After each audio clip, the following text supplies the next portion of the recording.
goes.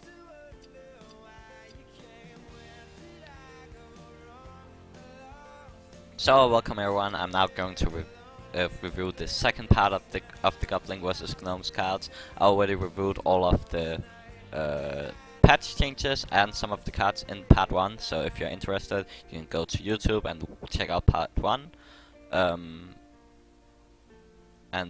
Else I'm going to else you can check out part 2 right here. So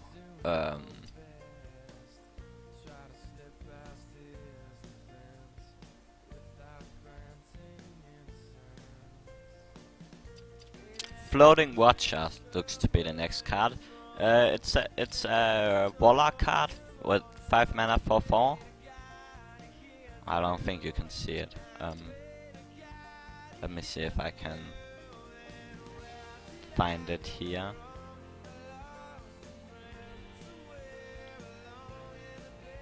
It's such a mess. Here. Didn't see this card either. Cobra Shot. I haven't revealed this card yet, so I'm just gonna start here. Cobra Shot. It's a hunter card. It says deal 3 damage to a minion and the enemy hero. It's a 5 mana. I don't think it's going to be played. It's simply too high mana cost for what it does. It deals 3 damage to a minion and to the hero. It's like, yeah, I don't. I'm gonna go out and say this card sucks. Cockmaster Swinge has +2 attack while you have a mech. 1/3 weapon. I can't see. It's a rogue weapon. That's pretty cool.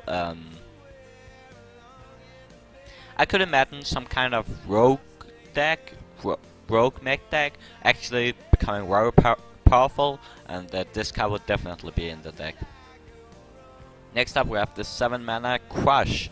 Destroys a minion. If you have a damaged minion, this costs 4 less. So you can play it for 3. It's a hard removal spell. You can play it for 3 if you have you have a damaged minion, and if you don't have a damaged minion, you can still play it for 7. I would say this card is pretty good. The problem with the card is that Warrior already has like Execute for 1 mana and Shield Slam for 1 mana. I don't think you really need more removal in Warrior, so this is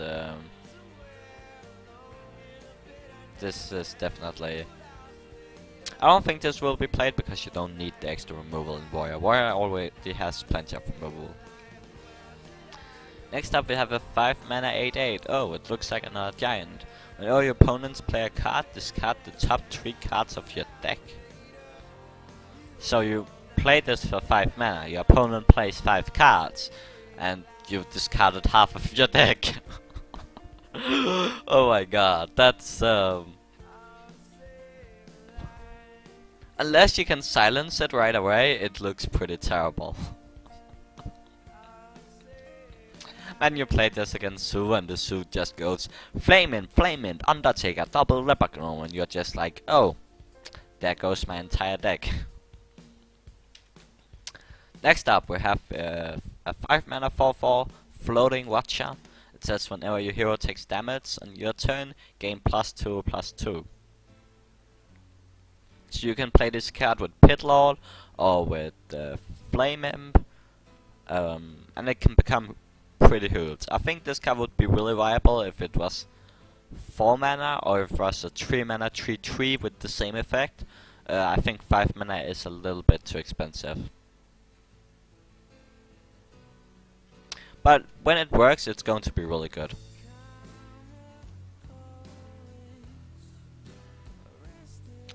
Next up we have a 2 mana 2/2 weapon. I believe it's a hunter weapon.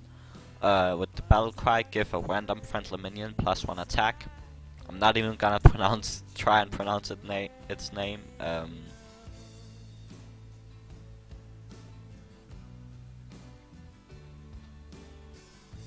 It's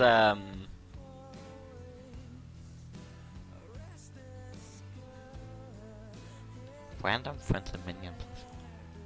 I think it's on the weak end of weapons. I think you can generally get more value out of weapons than what this gives.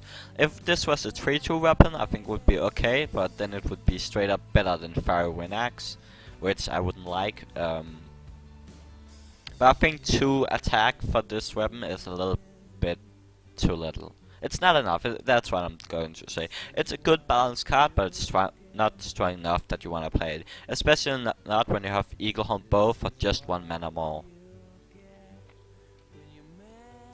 So next up we have a Druid card, Grove Tender. It says choose one, give each player a mana crystal, or each player draws a card. It's a 2/4 for 3 mana.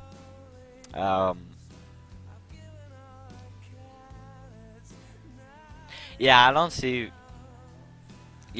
this card being viable. Like it would be viable if your opponent had like 9 cards and then you give each player 1 card or something like that. But like most of the time, it's not going to work out good. It's basically just a 2/4 that gives both player an advantage. But with Druid, you mostly don't want to give your opponent an advantage. So I don't think it fits in with all the other Druid cards. Also, I don't think a 2/4 is strong enough. I don't think I would play a 2/4 vanilla for 3 mana. That's what I'm saying. When I can play a 3/4 vanilla for 3 mana, then I don't see the reason why I should play a 2/4 vanilla for 3 mana.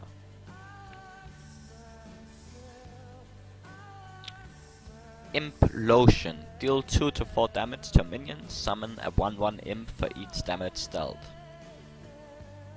It's a little bit random, like you can deal 2, 3 or 4 damage.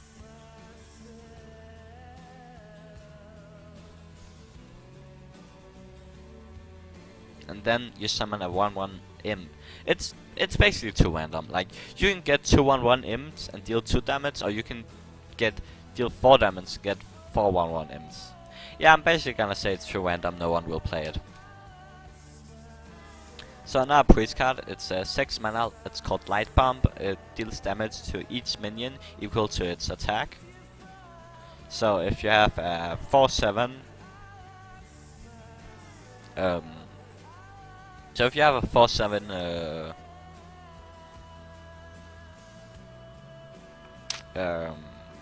what's the card called? The guy who deals damage to himself.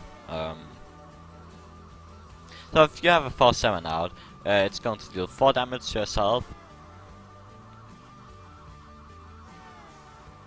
Yeah, I guess since you can use it to kill off your opponent's board. If he has like a lot of 3/2 minions out or a lot of big minions out, you play this and then I guess it's an anti-aggro card. I'm just questioning the reliability of it to clear the board.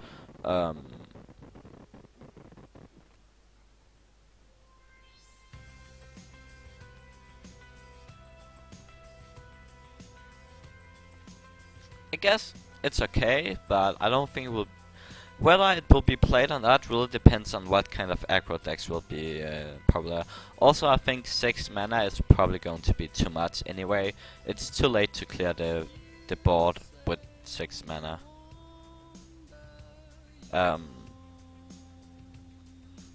But it could be okay against something like Handlock because they have giants, so you deal 8 damage. Yeah, maybe. It's a card that's hard to evaluate. I think either it's going to be really good or it's going to suck. It's hard to say. Okay, next up we have Minimates. It's a 4 mana for 1 stealth plus 1 spell damage.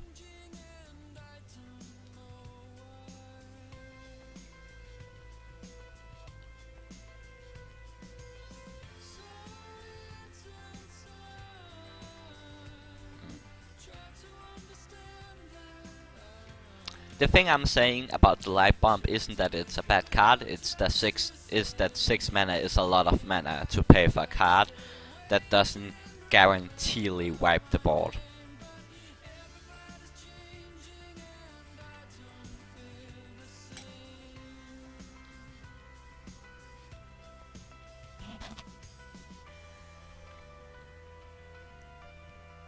Because in the new set there's a lot of like 3/4s and 2/3s and 6/7 minions, 5/7 minions, 4/7 minions, and they're not going to take effect of this card. And another problem I have with this card is it also damages your own minions. So unlike something like Flame Stack, which only costs 1 mana more, it damages your own minions as well.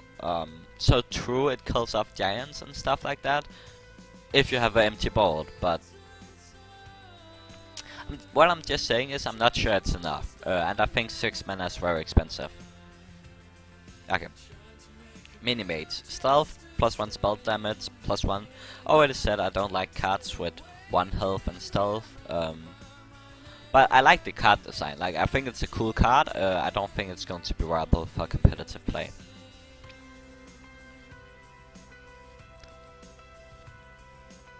Next up we have a 3 mana 3/2 Power Mace.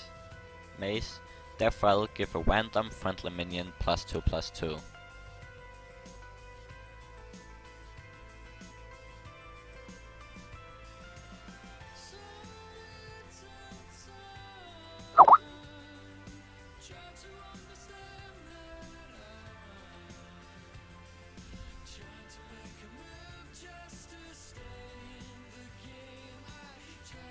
Sorry about that.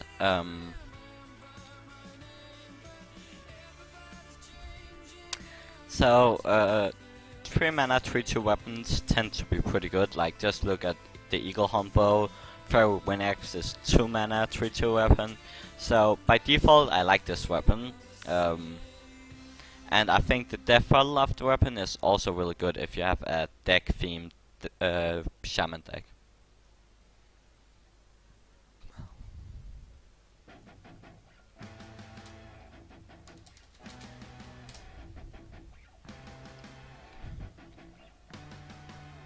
Next up I have a 2 mana 3/2 Murloc.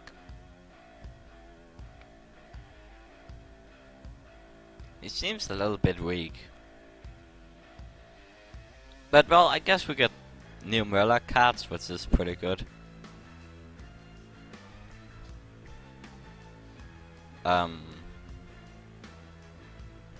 Yeah, I'm excited to see more Murlocs.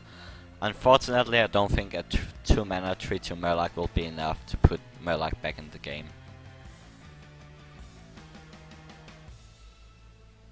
Next up we have a 7/4 Pirate for 5 mana Salty Dog. Again, 7 attack, you dice to Big Game Hunter, so I don't think you will see this guy being played at all. But I like that they put more pirates into the game.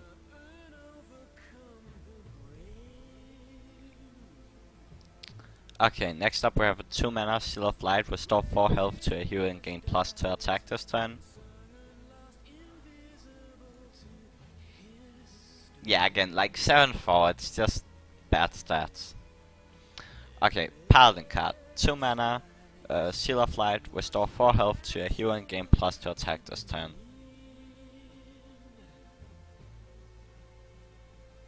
That's really interesting. It's like a defensive card, and then you can also like kill something like a Knife Juggler or kill small minions.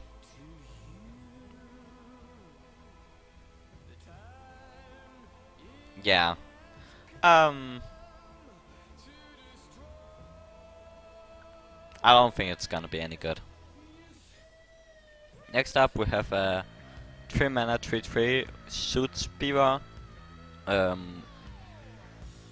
So 3 mana 3/3s tend to have some plus, like SI Agent, Earth Ring, they're all 3 mana 3/3s, and this guy's plus is that it's a spell damage. So I like it. Like, I like the card as a design. Whether it will be played or not, time will tell. Like, I think it's definitely viable enough that you can play it. The question is if there's not other cards you maybe rather would have in your mage deck. But depends what kind of mage deck. I could imagine a mage deck where I would love to have this guy. 2 mana 2/3, whenever your opponent casts a spell, gain +1 attack. Yeah, I think it's too slow. 7 mana 6/6, when your opponents cast a spell, summon Burly Rockjaw Truck. When can we see? Let's Google Burly Rock Jaw.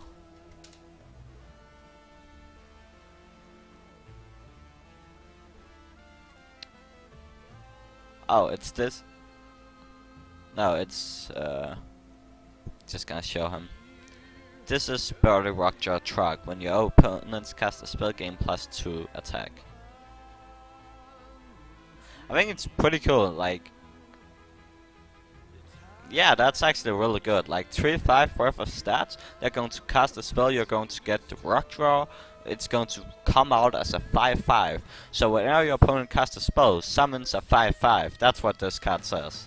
That's actually really, really good. And I think the question is whether it will trigger on if your opponent saps it, because if your opponent saps it and you won't get anything, then I think it's kind of bad. But if your opponent saps it and you get a 5-5, it's really good. Yeah, I think that was all of the cards.